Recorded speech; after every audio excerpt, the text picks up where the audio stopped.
Hello বন্ধুরা, সবাই কেমন আছো? আশা করছি সবাই খুব ভালো আছো। তো আজকে দেখো তোমাদের সাথে একদম 3D পাউডার দিয়ে কিভাবে 3D ফ্লাওয়ার করবে সেটা দেখাবো। তো দেখো, এখানে প্রথমেই আমি মনোমারে সরু ব্রাশ দিয়ে ভিজিয়ে বিটস তুলে নিচ্ছি। তো অ্যাক্রিলিক, এটা হোয়াইট কালার। তো দেখো, এরপরে তোমরা ভালো করে কিভাবে স্প্রেড করছি আস্তে আস্তে দেখো, পাতার মতন আস্তে আস্তে কিন্তু এখানে স্প্রেড করে দিচ্ছি।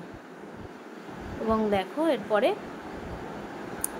আরেকটা বিটস নিচ্ছি, সেমভাবে ব্রাশটাকে মনোমারে ভিজিয়ে বিটসটাকে আবার স্প্রেড করছি। একটার সাথে আরেকটা জোড়া যদি লেগেও যায় তাতে কোনো সমস্যা নেই, কারণ পাতার একটার সাথে আরেকটা কিন্তু কার্ভভাবে জোড়া লেগেই থাকে। তো সেটা দেখো, আমি আস্তে আস্তে কিন্তু পাতাটাকে আরেকটা পাতাও করে নিলাম। তারপরে দেখো, আবার মিডিল দিয়ে আরেকটা ডটস বসিয়ে সেটাকেও স্প্রেড করে সুন্দর করে পাতার মতন করে নিচ্ছি। তো এখানে দেখো, 3টে পাতা প্রথমে আমি করে নিলাম এবং ব্রাশটাকে বারে বারে কিন্তু মনোমারে ভেজাচ্ছি এবং ব্রাশটাকে অ্যাক্রিলিক পাউডারে দিয়ে বিটস তুলছি। তো দেখো, অনেক সময় ছোট বড় অনেক বিটস হয়ে যায়, তো সাইজ অনুযায়ী যদি বেশি বড় হয়ে যায় তো সেই বিটসটাকে আমি নিচ্ছি না, সেটাকে টিস্যুর মধ্যে রেখে দিচ্ছি। তারপরে দেখো, আমি আরেকটা আবার বিটস নিয়েছি, নিয়ে সেটাকেও কিন্তু খুব সুন্দর করে স্প্রেড করে দিচ্ছি। আর অপোজিটে ঠিক তার আরেকটা বিটস নিয়ে নিচ্ছি এবং আঙ্গুলটাকে একদম ঘুরিয়ে নিচ্ছি যাতে ওই পাশের বিটসটা আমি ইজিলিভাবে স্প্রেড করতে পারি। দেখো, আমি বারবার করে কিন্তু মনোমারে ব্রাশটাকে ভেজাচ্ছি এবং টিস্যুর মধ্যে মুছছি যাতে আমার জিনিসটার শেপটা খুব ভালো থাকে আর বিটসটা যাতে একটু ভিজে থাকে, তাহলে আমার স্প্রেড করতেও সুবিধা হবে। এরপরে দেখো, মিডিলে আমি একটা সার্কেল করব। তো এখানে দেখো, মিডিলটা যেহেতু রোজের জানো একটা মিডিলে আমাদের ফ্লাওয়ার বা যে কোনো রোজের একটা সার্কেলের মতন শেপ থাকে, তো সেটাই আমি এখানে করার চেষ্টা করছি।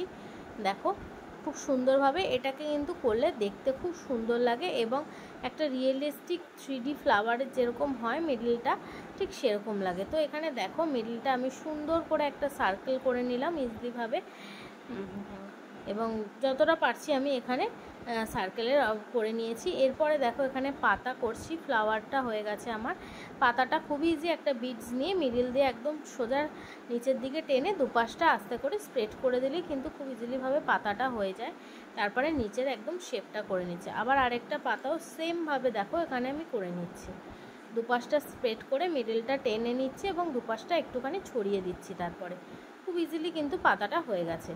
তারপরে দেখো, এখানে আমি আস্তে আস্তে ভালো করে এটাকে শুকিয়ে যাওয়ার পরে, এটা যেহেতু তোমরা জানো অ্যাক্রিলিক কিন্তু একদম শুকিয়ে যায় সাথে সাথে, শুকিয়ে যাওয়ার পরে আমি এখানে একটু স্টোন লাগাবো। আমার বরাবরই অ্যাক্রিলিক 3D ফ্লাওয়ার করো বা 5D ফ্লাওয়ারে আমার স্টোন বসাতে খুব ভালো লাগে। তো এখানে দেখো, আমি একটু বিল্ডার জেল লাগিয়ে নিয়েছি। তারপরে দেখো, এখানে আমি স্টোন বসিয়ে নিচ্ছি, 2-3টে স্টোন নিজের ইচ্ছা মতন যেরকম খুশি হয় বসিয়ে নিতে পারো, এতে দেখতে কিন্তু পাতাটা আরও সুন্দর লাগে। এখানে দেখো, আমি 3টে স্টোন আমি এখানে কিন্তু বসিয়ে নিচ্ছি মাল্টি কালারে, ভীষণ সুন্দর লাগছে। এবং তারপরে এটাকে আবার 60 সেকেন্ড কিওর করে নেব। কিওর করার পরে এরপরে কিন্তু সাইড দিয়ে টপ কোট লাগিয়ে দিলেই আমাদের 3D ফ্লাওয়ার রেডি। তো তোমাদের কেমন লাগলো এই 3D ফ্লাওয়ারটা অবশ্যই জানিও। একদম ক্লোজে তোমাদের পিকটা শেয়ার করে দিলাম।